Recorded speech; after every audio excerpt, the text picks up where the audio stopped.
The movie opens in the middle of a traffic jam, where we see François and his 16-year-old son Emil having an argument. The teenager expresses his frustration, saying he didn't want to come along in the first place. Their argument escalates to the point that Emil storms out of the car, prompting François to follow him. Just then, they spot a nearby ambulance shaking in an unusual manner. Strange noises can also be heard from inside, so François immediately escorts his son to safety. Then, all of a sudden, a mutant creature, half bird, half man, bursts out of the back door. Two security officers rush to restrain him, but the creature overpowers them and manages to flee. After a while, the father and son arrive at a hospital to meet Emil's sick mom, Lana. While waiting, we catch a glimpse of a kid who appears to be flicking his tongue like a reptile.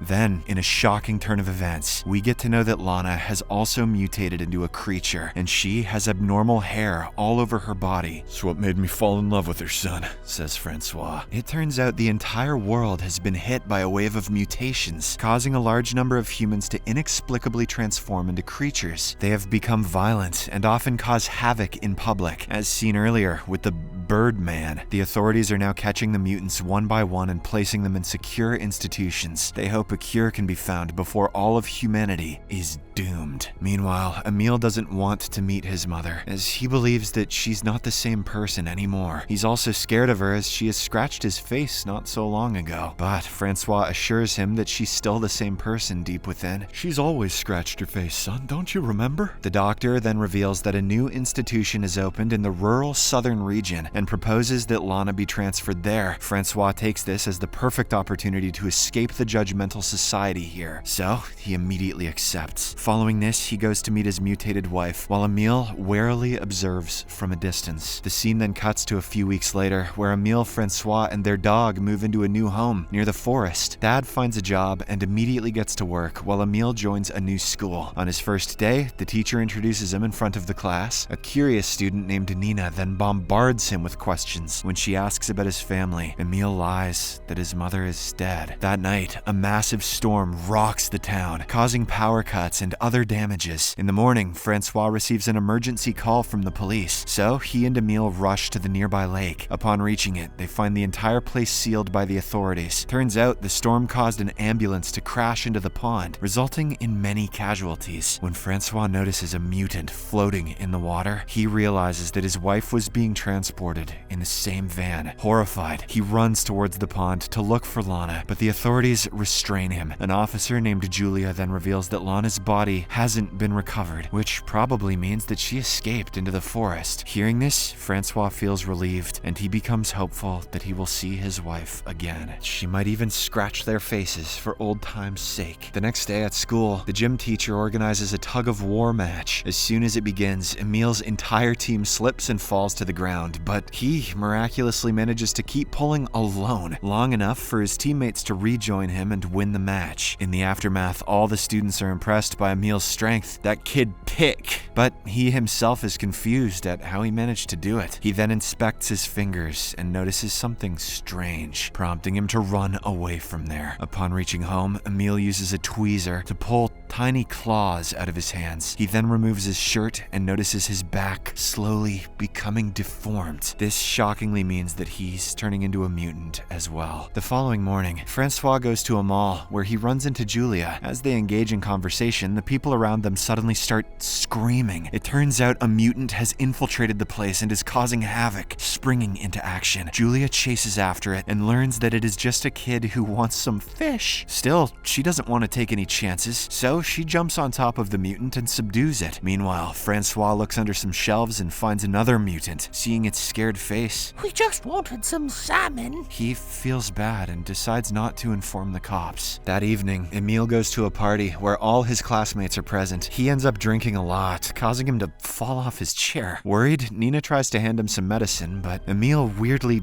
licks her hand to retrieve it. This weirds the others out, but it kind of turns Nina on. So he escapes into the woods out of embarrassment. The next morning, Emil wakes up near the lake, dazed and confused. He spits up a lot of blood before running all the way home. Upon reaching it, he finds a feather inside his mouth, making him realize that he ate a bird last night. This freaks Emil out, as his body is slowly transforming into a mutant, and he has no control over it. Awoo! Who am I? That evening, the father and son head inside the forest to look for Lana. They spend hours playing her favorite music and screaming for her, but to no avail. In the end, they get tired and fall asleep inside the car. When morning comes, Emil decides to take a stroll with his dog. He spots a chameleon mutant along the way, casually climbing a tree. You can see me? Just then, the Birdman arrives out of nowhere and attacks him, injuring his shoulder. However, he freezes upon realizing that Emil is also a mutant like him. At the same time, François arrives there and manages to drag him away. Upon reaching the car, he says that they're going to the hospital, but Emil vehemently refuses. This is because he doesn't want the others to know his truth. As the two argue, they almost crash into a horse, but François manages to stop in the nick of time. Turns out it's Julia's horse, and the cops are currently on the lookout for a feral mutant. François then approaches Julia and asks for her help in stitching up his son's wounds. She questions where he got it, to which Emil lies that a dog bit him. Believing his story, she leads him to a nurse, where Emil finally gets the treatment that he needs. The following day, the teenager goes to school as usual, but he isn't able to concentrate on his experiment when he hears some lab ferrets squeaking nearby.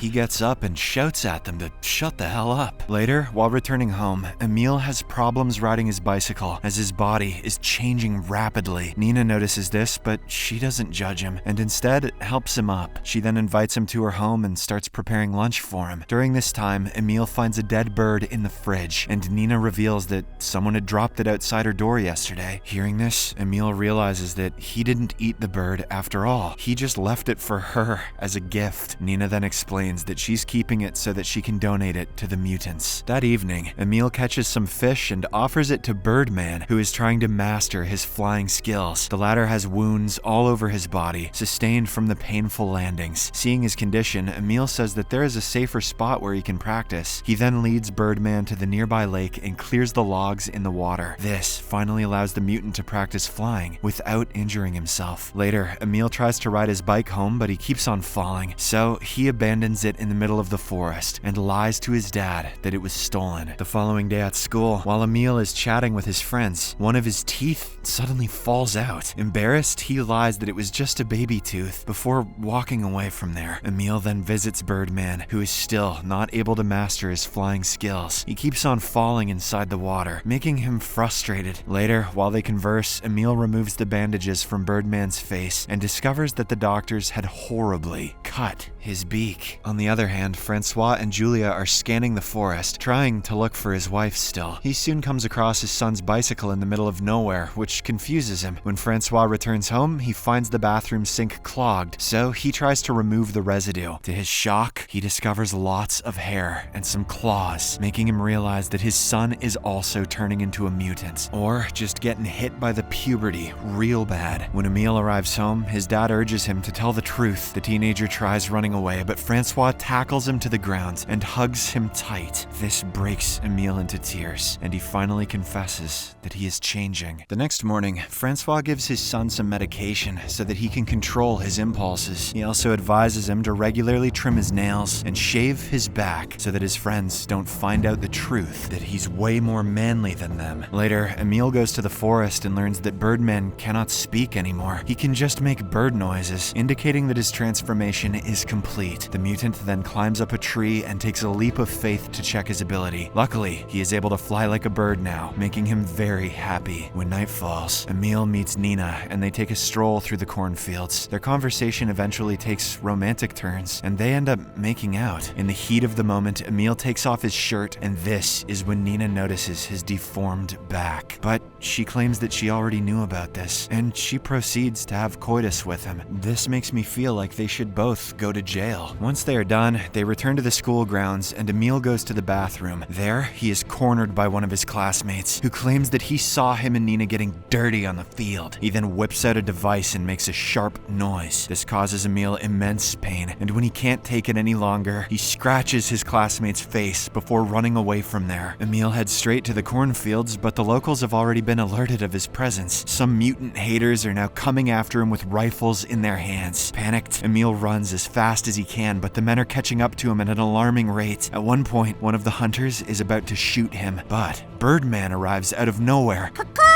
and attacks the man, killing him on the spot. He then flies into the air so that his friend can follow him to safety. After a while, Emil crosses a bridge, but the hunters open fire on him. Sadly, Birdman is hit by a stray bullet, causing him to drop to the ground. Emil rushes over to him and tries to help him, but the poor guy passes away in his arms. This devastates our hero, but he doesn't have time to mourn as the hunters are fast approaching. So he abandons his friend's corpse and runs deep inside the forest. The scene then cuts to a few days later, and it seems that Emil has managed to escape. He now lives eating wild berries and other plants. One night, it suddenly begins raining, so he seeks refuge inside a cave. There, he comes across a bear, which frightens him. But in a shocking twist, the bear is none other than his long-lost mother, Lana. The two bump heads to show their love for one another. After this, Lana leads him to a secluded part of the forest, where hundreds of mutants like them are living in peace. Emil is delighted to have arrived at such a place where no one is going to judge him anymore. But his happiness is short-lived, as a large number of cops suddenly arrive at the location. They use the painful sound to subdue the mutants and take them all away. The only one who manages to remain safe is the chameleon girl, as she hid herself using camouflage. I look just like dirt. The scene then cuts to the police station, where François helps Emil declare that he ended up in the forest after a session of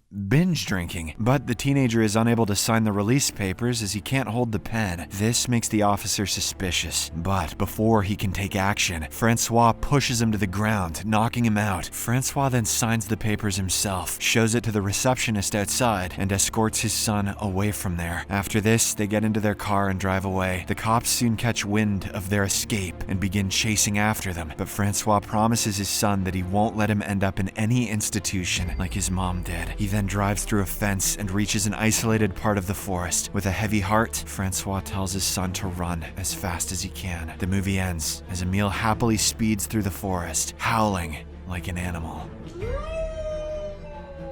Subscribe for more videos like this, turn on notifications, and leave a like to help the channel out. Thank you for watching.